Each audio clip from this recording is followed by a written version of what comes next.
Je vous mets cette vidéo horrible. Raison. Et vous avez tout à fait raison. Et tout d'abord, j'aimerais apporter mon soutien au peuple israélien, mon respect et mon admiration. Le peuple israélien a connu l'un des plus grands pogroms de son histoire depuis la Seconde Guerre mondiale, le 7 octobre. Et dès le lendemain, ce peuple s'est relevé. Déjà là, il nous casse les couilles. Frère, tu vas nous... Pourquoi tu recontextualises un truc par rapport au 7 octobre alors que là, on est sur une attaque qui n'a rien à voir avec le 7 octobre. Bref, déjà, ça commence. Avec force, ce peuple est doté d'une force morale et mentale incroyable. Et vous avez tout à fait raison, Anthony. Les Israéliens sont en train de jouer leur survie, mais les Israéliens sont en train de défendre nos valeurs, sont en train de défendre également la sécurité de l'Occident. Regardez comment il regarde la caméra, là.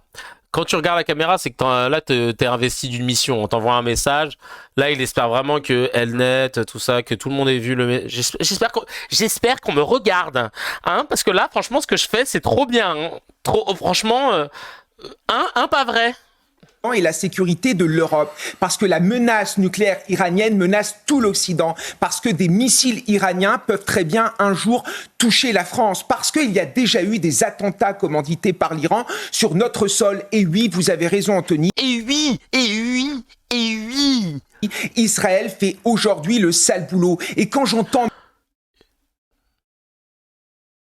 Non mais là c'est trop, respire chacal, la gorge est remplie, les dents du fond qui baignent dedans. Monsieur Macron, qui ne comprend pas ce qui est en train de se passer, qui ne comprend pas que nous sommes dans une lutte acharnée contre l'islamisme, qui ne comprend pas qu'on est dans une guerre de civilisation, en train de... Une guerre de civilisation. D'accord. Une guerre de civilisation, on est dans Age of Empire en fait là. C'est ça que t'es en train de nous dire, putain je savais d'être dans un yo-yo idéologique incompréhensible qui nous raconte que les frappes israéliennes sont bénéfiques, mais qu'il faut quand même les condamner, qui nous dit que Israël doit se défendre, mais qui appelle depuis pas mal de semaines à désarmer Israël. Ce n'est pas à la hauteur. Moi, j'aimerais dire au peuple israélien, ne vous inquiétez pas. Vous avez peut-être une partie de l'opinion dans le monde contre vous, mais vous êtes du côté de l'histoire, vous êtes du côté de la vérité, parce que ce que vous êtes en train de faire, c'est historique et c'est exceptionnel. Je pense qu'il est un prompteur, c'est pas possible de regarder autant l'image comme ça. Parce que quand t'es invité comme ça et que t'es pas host principal de l'émission, tu regardes pas à la caméra droit dans les yeux. Pourquoi là il le fait? C'est quand même, on se fout de sa gueule et tout, mais c'est quand même inquiétant de voir qu'il regarde la caméra droit dans les yeux. Tu t'adresses à qui?